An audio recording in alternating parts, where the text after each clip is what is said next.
Quando se enfrenta uma crise econômica como a que nós tivemos nos 2 últimos anos e que ainda persiste, qualquer mudança parece muito lenta.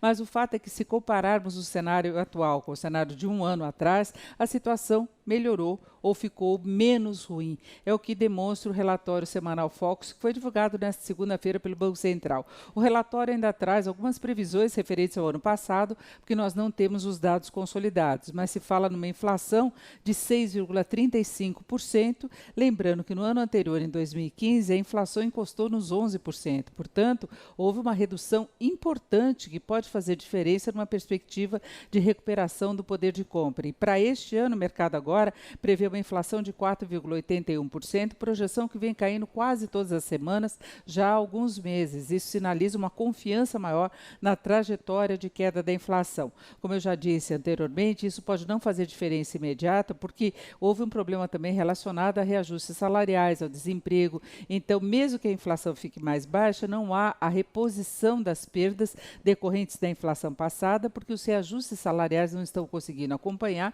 e outros aumentos acontecem, como neste começo de ano, a gente tem tributos a pagar, tem a questão de mensalidade escolar mais alta, correção de plano de assistência médica. Então, tudo isso gera uma pressão no poder de compra de cada um, que não bate muito com essa ideia de inflação em queda. Mas o fato é que se espera um índice inflacionário oficial muito mais baixo este ano. E isso reforça aquela previsão de corte maior da taxa básica de juros, que é outra mudança importante que nós podemos ter. Se fala na possibilidade de encerrar este ano com a taxa básica em 10,25%.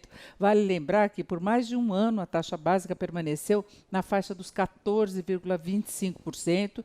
Já ocorreram 2 cortes nas 2 últimas reuniões do Comitê de Política Monetária do Banco Central, mas o que se espera agora é uma aceleração exatamente por essas projeções melhores de inflação. E quando eu falo em 10,25%, isso é uma projeção média do mercado financeiro. Alguns analistas já contam muito com a possibilidade de fecharmos este ano com a taxa básica em um dígito abaixo de 10%, o que pode fazer muito mais diferença em termos de atividade. Aí tem a questão do andamento da economia. Por aí o mercado ainda demonstra uma certa preocupação, um ânimo menor. Se fala de uma retração no ano passado, que encostou nos 3,5%, com um crescimento este ano de apenas 0,5%.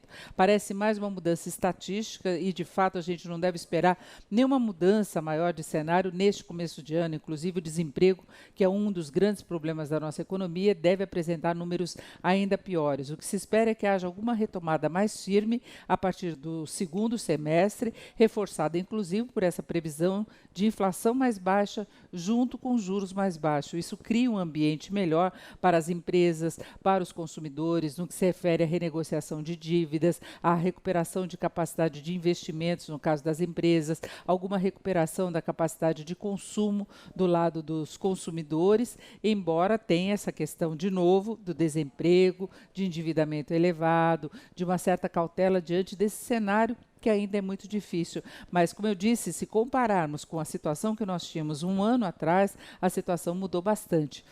Nós tínhamos, inclusive, uma instabilidade política muito mais pesada. Claro que por aí ainda restam algumas nuvens. A Lava Jato deve retomar os trabalhos, tem as delações, tem as implicações do governo, as implicações de políticos que podem ter um papel decisivo na tramitação de matérias relevantes para o ajuste das contas públicas, para correções de rota da economia brasileira. Teremos, na volta do recesso, eleições para a presidência do Senado e da Câmara. Tudo isso pode trazer alguma incerteza de cenário, mas é diferente da situação que nós tínhamos no ano passado, em que começamos com uma situação de total ingovernabilidade do governo Dilma, pressionada de todos os lados pelas delações, por um posicionamento contrário do Congresso, em que ela não conseguia avançar com matérias importantes para alguma gestão mais eficiente da economia do país. Hoje, pelo menos o Michel Temer parece ter apoio no Congresso, inclusive naquelas matérias mais polêmicas. Ele conseguiu no ano passado a aprovação da PEC dos gastos, deve avançar com alguma reforma da Previdência neste ano, ainda que haja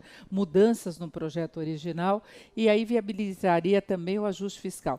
Então, nós temos neste começo de ano essa previsão de juros em queda, com inflação também em queda, a expectativa de que o governo avance com o ajuste das contas públicas e, paralelamente, também se cobra muito do governo uma aceleração dos investimentos em infraestrutura através da aceleração das concessões desses serviços para o setor privado. Então, é pelo menos ter um otimismo em relação a este ano. Podemos deixar para trás a recessão pesada e começar a apresentar uma recuperação, ainda que gradual e mais forte para o segundo semestre.